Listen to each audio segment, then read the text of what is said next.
Nazareth, centre de formation en menuiserie, en maçonnerie, en informatique et en électromécanique. Ainsi se décline l'identité de cette structure polyvalente, sise dans l'enceinte de la paroisse Notre-Dame du Perpétuel Secours d'Afanya, dans la région maritime, plus précisément dans le diocèse d'Anéro, au sud-est du Togo.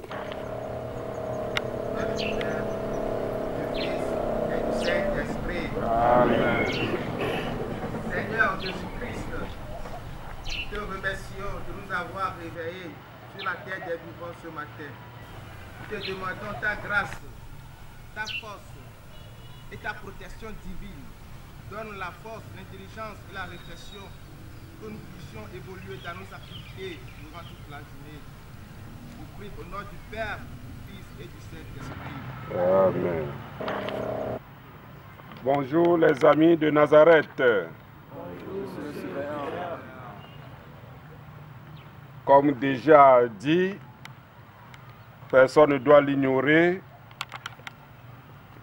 TM demain après-midi pour une nette propreté des lieux. Ceci en anticipation de la libération de nos aînés, libération qui se tient le samedi prochain. Véritable joyau à la disposition de la jeunesse locale et d'ailleurs, cette institution a pour directeur adjoint le révérend père Benoît Sachi, nommé juste il y a 5 mois et qui nous présente ici l'administration de la boîte. Ici, comme il y a les officiers, il y a la direction, il y a le directeur, ici c'est le secrétariat, la comptabilité. C'est les deux fonctions qui sont cumulées, pas une seule personne. De l'autre côté, c'est le chef de travaux. Il y a le surveillant de l'autre côté, il y a le bureau aussi, mon bureau, le bureau du directeur adjoint aussi. Un directeur et son adjoint, un secrétaire comptable, un surveillant et un chef de travaux, tel est le cerveau administratif du centre Nazareth, soutenu par l'équipe des autres formateurs, avec des dispositions particulières pour permettre aux jeunes, garçons comme filles, d'assumer une formation adéquate et d'acquérir de bonnes compétences pour de meilleurs avenirs professionnels.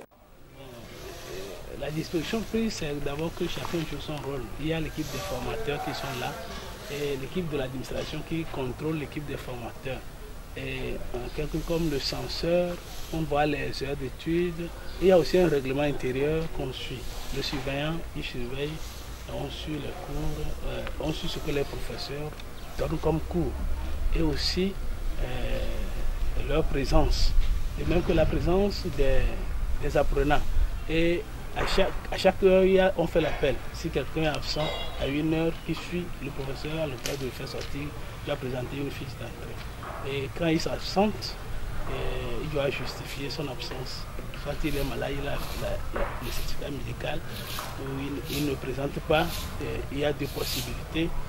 On le punit, ou si c'est le cas grave, on le renvoie, il va appeler ses parents. Pédagogiquement, c'est la méthode que nous utilisons. Ces différentes mesures prises par l'équipe d'administration du centre Nazareth ne manquent pas de porter des fruits. La mesure prise dans la maison aide certains à être dans la norme. Parce que sans cette mesure, il y en a qui ce ne serait pas facile ici. On rencontre aussi quelquefois ces genres de formateurs, des fois qui sont nonchalants. Bon, quelquefois peut-être c'est de la fatigue. Mais nous sommes là pour nous les interpellons, nous les appelons à l'ordre. C'est pourquoi de temps en temps il y a le contrôle. Le directeur adjoint joue le rôle du censeur qui passe pour contrôler la présence, pour voir la présence des formateurs, des enseignants. Et quelquefois je m'assois pour suivre le cours, comment il le fait. Et je rencontre aussi les élèves, les cas, comment les accompagner. Même s'il est une structure confessionnelle, le centre Nazareth est en conformité avec l'État, ainsi que nous l'explique aussi le père Benoît Sachi. Ce centre est reconnu par l'État. Ici, il y a 2 types de formateurs. Il y a les formateurs envoyés par l'État et les formateurs engagés par l'établissement même. Et donc, au niveau de la maçonnerie, il y a 2 formateurs envoyés par l'État. De même au niveau de la menuiserie. Donc, à la fin, ici c'est un centre de primes. Donc à la fin de l'année, de 3 ans, ils passent l'examen du CAP avec le niveau 4e. Il y a ceux qui n'ont pas le niveau, ils passent l'examen du CFA. Ils ont le diplôme d'État, CAP ou CFA, selon le niveau. Comme énoncé plus haut, dans la déclinaison identitaire de la structure, le centre de formation professionnelle Nazareth dispose de plusieurs sections. Parmi elles, la maçonnerie. Cette formation dure 3 ans et se compose de cours tant théoriques que pratiques. Voici une séquence de cours théoriques pour les élèves maçons de la 2e année. Que si la salle n'est pas plafonnée, si la chaleur arrive, ça plante d'abord au niveau du plafond. Et s'il y a des ouvertures qu'on met en haut des murs pignons, s'il y a des œuvres de bœuf là, vous allez remarquer qu'il y a une partie de cette chaleur qui sort. Et la salle est moins chaude. Maintenant, matière plastique. Dans la construction, la matière plastique, on trouve les polystyrènes. Pourquoi on appelle polystyrène? Ce n'est pas utilisé en Afrique en tant que tel. C'est des matières qu'on met au niveau des murs. On met dans le mur pour retarder la fraîcheur, c'est-à-dire pour que la fraîcheur soit amortie au niveau de la pièce. C'est pourquoi on l'utilise souvent en Europe. En Europe, il ne peut pas avoir une construction sans polystyrène. Même au niveau du sol, on met le polystyrène. Le sol naturel est toujours homogène. Quand ce n'est pas homogène, ce n'est pas encore le sol naturel. Vous n'étiez pas encore là quand on a fait la construction de l'église d'Affaires. C'était un sol qui avait suivi de mouvements, de déchets organiques. Donc nous avons fait des semelles en puits jusqu'à trouver le sol naturel. Et ces semelles vont prendre appui sur le sol naturel.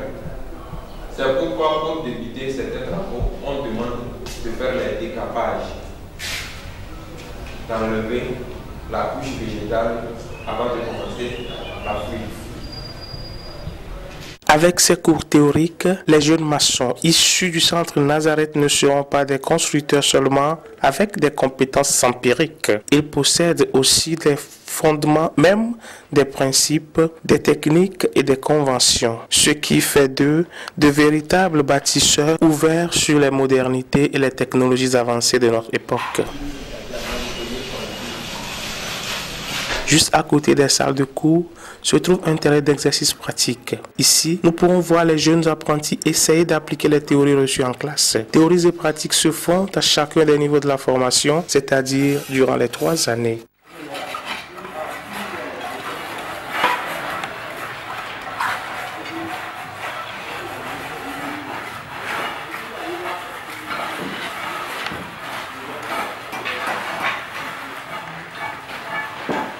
Les origines de notre centre remontent à la seconde moitié des années 60 du siècle passé. C'est le révérend frère Adonis Santi, missionnaire combonien du cœur de Jésus, qui en fut l'initiateur. À ses débuts, s'y trouvaient aussi des sections de sculpture et de mécanique. Mais le frère mort, le centre fermera ses portes en 1995. Il faudra alors attendre l'an 2000 pour que le révérend père Joseph Koumaglo, prêtre diocésain d'Anéhoki, en 1998, a pris la relève sur la paroisse Notre-Dame du Perpétuel Secours d'Afania. Après les missionnaires comboniens, nous relance les choses d'abord avec la menuiserie, puis la maçonnerie et plus tard l'informatique.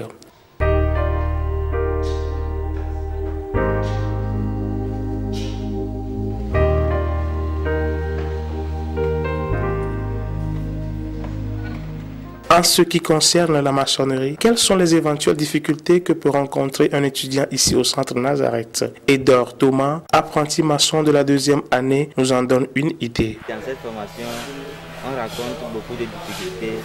Nous certains, on essaie de comprendre un peu, on fait l'exercice. Et après, les professeurs nous corrigent.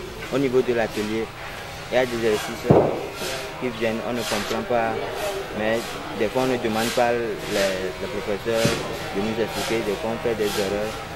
Et au niveau des appuis aussi, comment tenir le niveau, avoir de bons niveaux, comment faire l'enduit, comment disposer les parpaings, l'alignement, tout là. On a cette difficulté. Notre apprenti aidant nous parle aussi des compétences qu'il a acquises à cette école. Par le commencement, en première année, on a fait beaucoup de choses. On est arrivé, on a fait le socle en melon, qu'on n'a jamais utilisé, on n'a jamais vu aussi. Nous sommes venus pour apprendre tout. Et on a fait l'élévation des murs, des parpaings de 10 et les parpaings de 15. On a fait les fondations, on a fait l'enduit aussi. En théorie et en pratique, il y a un lien commun entre eux. Alors, ce que vous faites en atelier, c'est la même chose que vous faites en théorie aussi. Donc, c'est la théorie de la pratique. Alors, il n'y a pas de différence. Théorie et pratique qui se conjuguent pour une formation complète et adéquate de nos constructeurs de demain.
Comme on peut s'en rendre compte, nous sommes ici à la section menuiserie du centre Nazareth où la symphonie des différentes machines nous souhaite la bienvenue. Avec cette panoplie de machines et d'outils, apprentis et ouvriers sont exposés à d'éventuels accidents que l'on peut désigner comme risque du métier, ainsi que nous en parle M. Tchachipi Agro, chef des travaux du centre.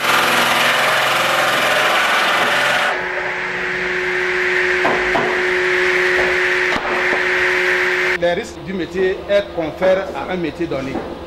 Si nous prenons par exemple la maçonnerie, il y a des risques au niveau de la maçonnerie, il y a des risques au niveau de la maintenance ou bien du secrétariat, il y a aussi des risques au niveau de la menuiserie. Par rapport à la section, si nous prenons par exemple la maçonnerie, nous avons des risques. Ces risques, c'est que si l'apprenant n'arrive pas peut-être ou bien ne met pas en pratique ce que dit le formateur, son mur peut s'écrouler. Et quand le mur s'écroule, il s'écroule sur lui. Ça, c'est des risques. Nous leur demandons aussi d'être en chaussures de sécurité, compte tenu de l'arsenal des parpaings qu'ils rencontrent. Il peut toutefois heurter le parpaing ou bien marcher sur un molon. Il peut se blesser. Ça fait partie des risques aussi du métier au niveau de la maçonnerie. Sur les chantiers, quand on les envoie sur les chantiers, il y a la poussière du ciment. Donc, sur les chantiers, ils portent des casques. Sur les chantiers, ils portent des cache-nez pour ne pas leur permettre de diminuer peut-être la poussière du ciment. Ça fait partie aussi du risque de la maçonnerie. Au niveau de la menuiserie, comme vous le constatez, nous avons des machines, plusieurs machines. Lorsqu'un apprenant, ou bien pas même un apprenant, un ouvrier faire peut-être l'attention qu'il est sur la machine, il peut se blesser. Et là aussi, ça fait partie des risques. Vous allez constater qu'il porte aussi des cache-nez, compte tenu de la poussière. Donc cette poussière aussi, lorsque la personne éloigne la poussière, il peut aussi avoir des maladies. Ça fait partie des risques. Donc c'est tous ces risques que nous appelons les risques du métier.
Quelles sont les mesures prises pour faire face à ces différents risques dans notre centre Nazareth? Monsieur Tchatchiki nous en donne la réponse. Concernant l'assurance, nous-mêmes ici, les dispositions prises, nous leur demandons d'être en chaussures de sécurité. Nous avons acheté aussi, le centre a acheté des cache-nez qui les distribuent à chaque machine. Vous allez constater qu'au niveau des machines, les gens portent les cache-nez. Nous avons aussi des lunettes qu'ils portent, ne serait-ce que pour éviter des séquelles au niveau des yeux. Donc tout ça là, nous avions pris les dispositions. Concernant la maçonnerie, nous avions acheté des casques, nous avions aussi des bottes pour préparer le béton sur des chantiers. Au niveau des employés, ils sont couverts par la caisse de sécurité sociale. Ils sont affiliés à la caisse de sécurité sociale, les employés. Mais les apprenants sont affiliés maintenant à une assurance que nous-mêmes nous sommes affiliés. Lorsqu'ils se blessent maintenant, nous prenons toutes les décisions et l'assurance maintenant vient couvrir les risques. Par rapport à la sécurité que nous-mêmes nous arrivions à les inculquer, nous n'avons pas tellement de risques d'assurance grave. Donc c'est des assurances, bon, c'est des petites blessures qu'on les amène nous-mêmes, nous les prenons en charge, nous les amenons à l'hôpital, ne serait-ce que pour couvrir. Mais ce n'est pas des accidents graves pour qu'on puisse les annoncer à notre assureur.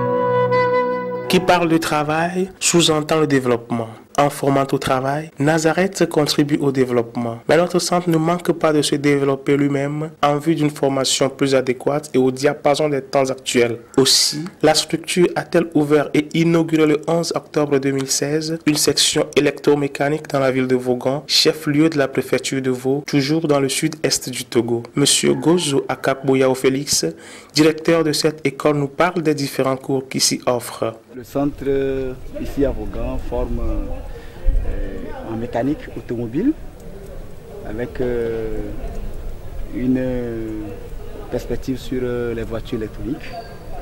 Et nous formons aussi en électricité auto, en carrosserie automobile et en électricité d'équipement. Ça, c'est au niveau du CAP, le diplôme à la fin de 3 ans. C'est le CAP qui y passe. Maintenant, nous avons aussi l'électrotechnique et la maintenance informatique au niveau BT. Donc cette année, c'est 6 ans comme nous avons. Cette année, notre première année, on l'a démarré avec vraiment un effectif. Nous-mêmes, on a été surpris. On peut dire qu'en mécanique, ils sont 76. On a dû faire 2 classes de 37 ici, l'autre là, donc 39, 37. Oui. Et puis en électricité d'équipement, ils sont 45. Et en électricité automobile, ils sont 18. En carrosserie auto, ils sont 8. En BT électrotechnique, ils sont 37. En maintenance informatique, première année, ils sont 28. Et en maintenance informatique, deuxième année, ils sont 5. Puisque en deuxième année, en fait, c'est ceux qui avaient déjà fait la première année à Fagnan qu'on a dû ramener ici, compte tenu du fait que chez nous, on veut informatiser presque toutes les sessions.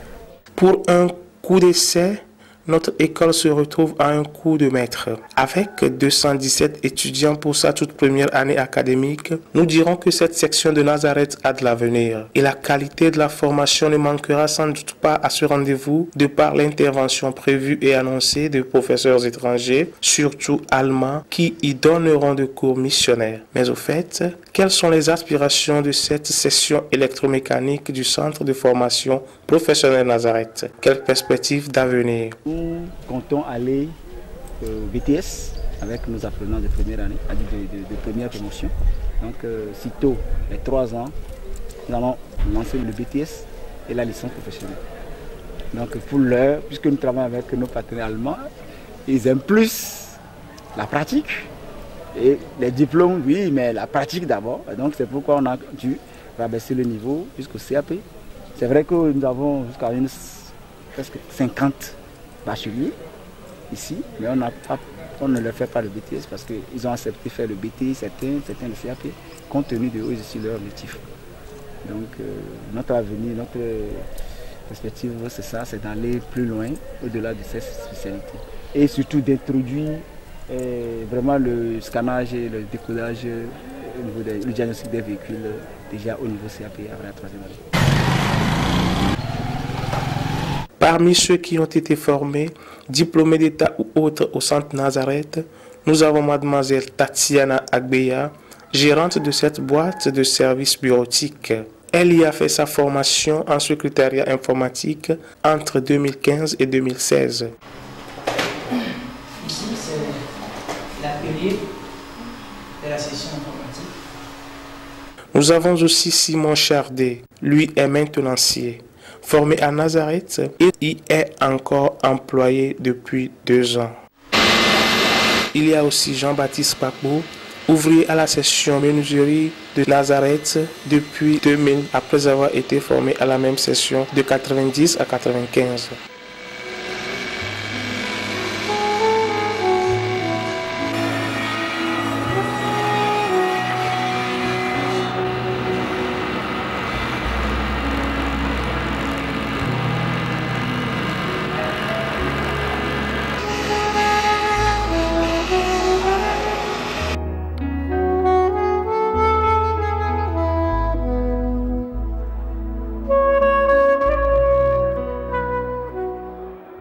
Pour le compte de cette année 2016-2017, ils sont un total de 293, filles comme garçons, en formation dans notre structure. Comme on peut s'en rendre compte, Nazareth a formé, Nazareth forme, Nazareth formera encore en vue d'une jeunesse locale compétente, à la pointe aussi de la technologie et au service du développement, nouveau nom de la paix.